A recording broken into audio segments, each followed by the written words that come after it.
जय जगन्नाथ दर्शक बंधु आज हूँ फेब्रुआरी मास 23 तारिख 2025 मसीहा रविवार। आसतु जाना आज 12 गोटी राशिफल विषय। प्रथम राशि मेष राशि। आज प्रत्येक काम साहय सहयोग मध्यम संपूर्ण करेंगे। कृतिका नक्षत्र मन चाहू ना दूर स्थान को जावाई बाध्य हे। सहकर्मी मान साहय आशा कर दिगरे अर्थ पाइबे। आनुष्ठानिक क्षेत्र में सफलता मिलवा दिगरे बंधुक अवदान को भूली पारे ना। परवर्ती राशि वृष राशि। मृगशिरा नक्षत्र सकाशे परोक्ष शत्रुतार विनाश घटा सांग को ऋण मध्यम अर्थप्राप्ति घटव। मानसिक अस्थिरता रही कम ओहरी आसपारे ना। असंपूर्ण कम को पूर्ण कर जड़े व्यक्ति साहाय्य करेंगे।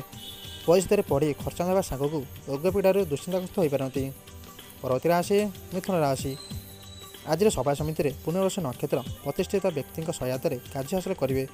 फलत सबु कम यथा समय ठीक ठाक हो। परिवार खर्चर परिमाण बुद्धि जो मन में सरलता रही नपे।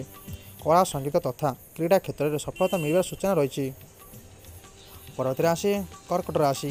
स्वास्थ्य हानि किंबा मतभेद कारण संकटजनक स्थिति उत्पन्न हो पारे। तथापि कौन क्षेत्र में तरबरिया पदक्षेप ना ठीक होना।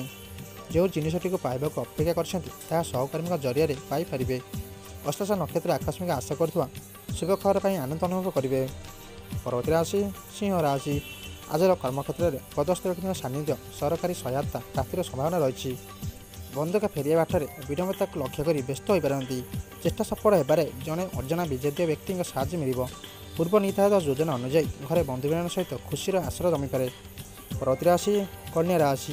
पारिवारिक अशांति और दैहिक दुर्बलता मनोभाव को ह्रास करें।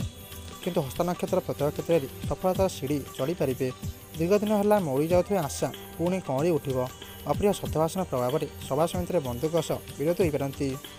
परवर्ती राशि तुला राशि। स्वास्थ्य समस्या नियंत्रणाधीन रही आश्वस्ति लाभ करेंगे। आज पर्वत यात्रा गृहभूमि लाभ प्रतियोगितार सफलता कर आशा रही। चित्रा नक्षत्र केतक घरोई कथा बंधुक निकट प्रकाश कर सुजोग हाथछाड़ हो। निर्माण कार्य तरबरिया पदक्षेप ना ठीक होना। परवर्ती राशि वृष राशि। ग्रह स्थितिर विषमता जनित आज आपण आशा और कामना को एपट सेपट करदे।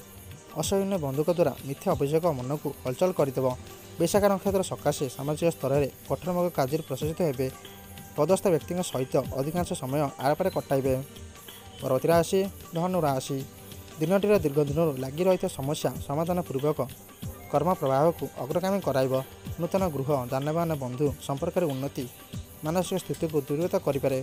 सांबादिकता साहित्य कला वैषयिक क्षेत्र में प्रशिक्षित होते। साधारण कथा को केन्द्र कर परिवार झड़ा उठिपे। परवर्ती राशि मकर राशि।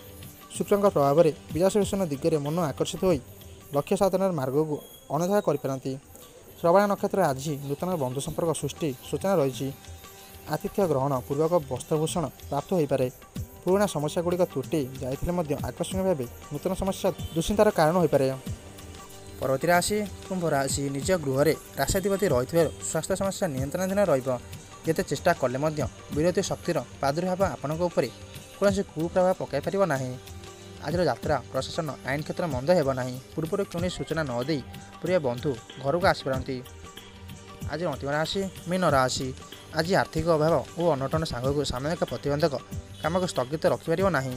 आज घर काम छाड़ी बाहर कम बेसी समय काटिपारती। गुरुवार द्रव्य भोजन जनित स्वास्थ्य हानि घटा पूर्व सतर्कता अवलम्बन करने भल हे।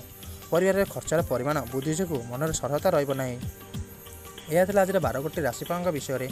आपण दिन शुभमय हो। जय जगन्नाथ। आपने जब ये चैनल नुआ वीडियो को लाइक कर चैनल को सब्सक्राइब कर नोटिफिकेशन बेल को ऑन कर ऑल सेट कर दिंतु। जय जगन्नाथ।